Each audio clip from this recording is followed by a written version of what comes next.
Some of you have started to notice in my videos how much I adore Pieck Finger. Attack on Titan's resident cart titan, she may be physically weak, but what she lacks, she makes up for in combat prowess, speed, and of course, the ability to capture my heart. I thought it would be a fun video to discuss why I love Pieck, and maybe why you should as well. But don't worry, anime-only viewers, there will be no spoilers for the manga, so let's get into it. So obviously, the first one is that, well, she's cute. I do find her an attractive character, though this shouldn't be a surprise. This is an anime, after all, where most everyone is pretty attractive, or at the very least unattractive by design. But when we talk about looks, it goes beyond just what I'm attracted to, after all. I am the type of person to find sometimes anime dudes attractive in some form or fashion. So the main physical trait I like from Pieck is, one, her hair.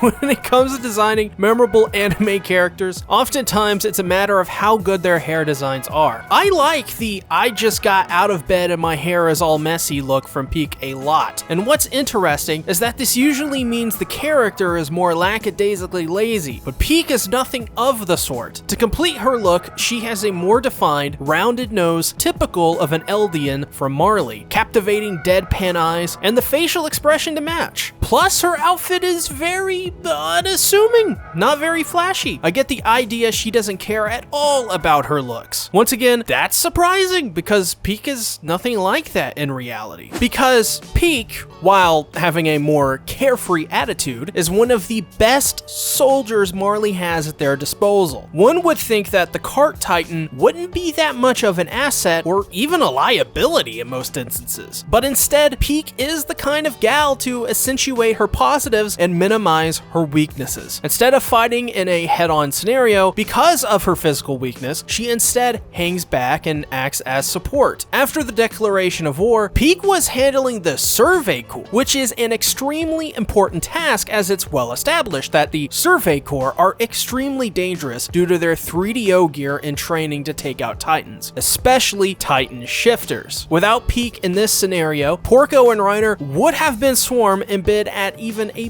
bigger disadvantage. Plus, with Pieck's speed and agility, she can position herself quickly, even if she is outmatched pound for pound. This because there is no Titan besides maybe the female or maybe the Jaw Titan that has the speed and agility that she does. But even then, Pieck is still in a category of her own due to her wits in battle. That's right, Pieck is likely the most in tune when it comes to being a war general. She doesn't need to command the battlefield with strength, she can command the battlefield with her knowledge and wits. This is the most underrated aspect of Pieck by far, as she's very comfortable in her Titan form and at war. Cool, calm, and collected in almost every situation. She's such a valuable asset to Marley that they seemingly sent her in first to infiltrate Paradis, as evident at the end of episode 12, along with Porco. Not only that, but she goes toe-to-toe with Eren Yeager, as who, at this point in the story, has made it very aware to everyone that he is not there to play the hero. Masterfully, she crafts this story about hating Marley and only wants to return home to her family, and while it is yet to be determined if this was her real feelings, it's such a good cover story that it not only fools Eren Yeager, but as well an emotionally distraught Gabby to put down her weapon. Of course, this leads to, in my opinion, one of the best moments in all of Attack on Titan, which also brings me to my next reason for loving Pieck. She gets a lot of great scenes, namely the one where cornered and left with an ultimatum to prove to Eren she wants to join them. All she's got to do is point to where the enemy is, to which Pieck points directly at Eren, and Porco, in Jaw Titan form, comes from below, almost eating Eren in the process. This was such a great moment because everything leading up to it and its execution exemplified every good trait about Pieck I've mentioned thus far. Pieck, with her knowledge and experience, was able to infiltrate Paradis with little altercation, gets Gabby to trust her, uses her feminine wiles to fool the boys, and then, with teamwork, can leave the more physical stuff to the physically capable Porco, all the while playing her role to perfection as the Zeppelins come in to end final season part 1. This scene was the moment I realized I liked Pieck a whole lot. Before this episode, I did like her, I'm not gonna say I didn't, but not so much that I'd make a whole video about her. Now though, it's different because Pieck is simply one, if not my favorite characters in AOT. And out of the small crop of female characters we have on the show, she easily ranks in the top 3. Though, now that I think about it, maybe I should do a tier list for AOT's female characters. If you like that idea, leave a like and comment below. Pieck Finger is an example of Attack on Titan and Isayama's ability to write amazing supporting and side characters. I can't think of many supporting characters like Pieck in other shows, but even in a whole cast of amazing and memorable supporting characters, Pieck Finger, for me, sits pretty much at the top of the mountain, or nearly at the top. Maybe it's recency bias, maybe it's the final scene in part 1, or maybe it's just because I'm a simp for Pieck. Either way, Pieck to me is just a peak above the rest. A true Pieck character, the Pieck fiction, Pieck perfection, Pieck storytelling, and truly a Pieck waifu. Thank you all so much for watching this fun little video. I have wanted to make this for so long, and finally I got the time to do so. If you want more videos like these, all you gotta do is leave a like and comment what character you want me to talk about next. Thank you all for watching. I'll see you in the next one. Bye-bye.